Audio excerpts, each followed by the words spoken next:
दिल्ली के deputy CM Manish Sisodia के घर और दफ्तर में आज सीबीआई की एक टीम पहुंची।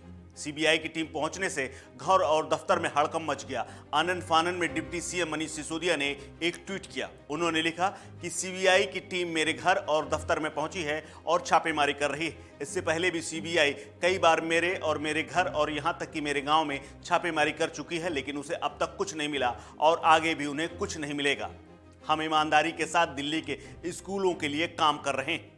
आपको बता दें कि सीबीआई बीते दिनों लगातार मनीष सिसोदिया और उनके दफ्तरों में छापेमारी करती रही। आरोप है कि दिल्ली में जो शराब की नई नीति निकाली गई थी उसमें काफी दोष था और उसके तहत कई सौ करोड़ का घोटाला किया गया है। लेकिन जब यह खबर सामने आई कि आज यानी त्योहार के दिन 14 जनवरी को छापेमारी हुई है, तो अचानक टीवी और अन्य प्लेटफॉर्म्स में यह खबर आनी और फ्लैश होनी शुरू हो गई कि मनीष सिसोदिया के घर और दफ्तर में छापेमारी हुई है। लेकिन ये खबरें देखने के बाद कुछ ही देर बाद सीबीआई की तरफ से एक सफाई भी आई। सफाई में ये कहा गया कि उनकी टीम उनके घर और दफ्तर में गई तो जरूर थी, लेकिन छापेमारी करने नहीं गई थी। वो सिर्फ धारा 51 के नोटिस को तामील कराने गए हुए थे।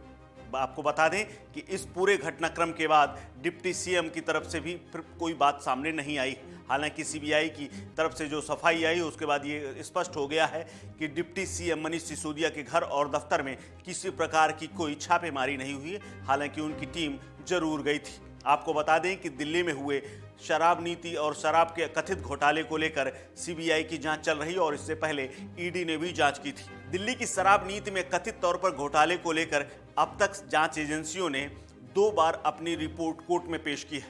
दोनों चार्जशीटों में अब तक डिप्टी सीएम मनीष सिसोदिया का नाम नहीं है, जबकि उनके अलावा जो दुकानदार और ठेकेदार थे उनके खिलाफ कार्रवाई भी की गई है। जबकि यह आलम तब है जब डिप्टी सीएम मुख्य कर्ता धर्ताओं में से एक हैं और उनका एफआईआर में नाम पहले नंबर पर था। लेकिन जो चार्जशीट जांच एजेंसियों की तरफ से कोर्ट में सौंपी गई हैं उनमें अब तक डिप्टी सीएम का कहीं भी नाम तक जिक्र नहीं है। इस बीच में जो आज खबर आई उसके बाद सफाई भी आ चुकी है। अब आपको बता दें कि इस पूरे मामले में जितनी एफआईआर की गई थी और जो डिप्टी सीएम को छोड़कर बाकी जो अन्य लोग हैं उनमें से कई लोगों की अब तक गिरफ्तारी हो चुकी है और अभी भी ईडी और सीबीआई इस पूरे प्रकरण की जांच में जुटे हुए हैं। इस खबर में फिलहाल इतना ही। अपडेट्स के लिए बने रहिए वन इंडिया हिंदी के साथ। नमस्कार।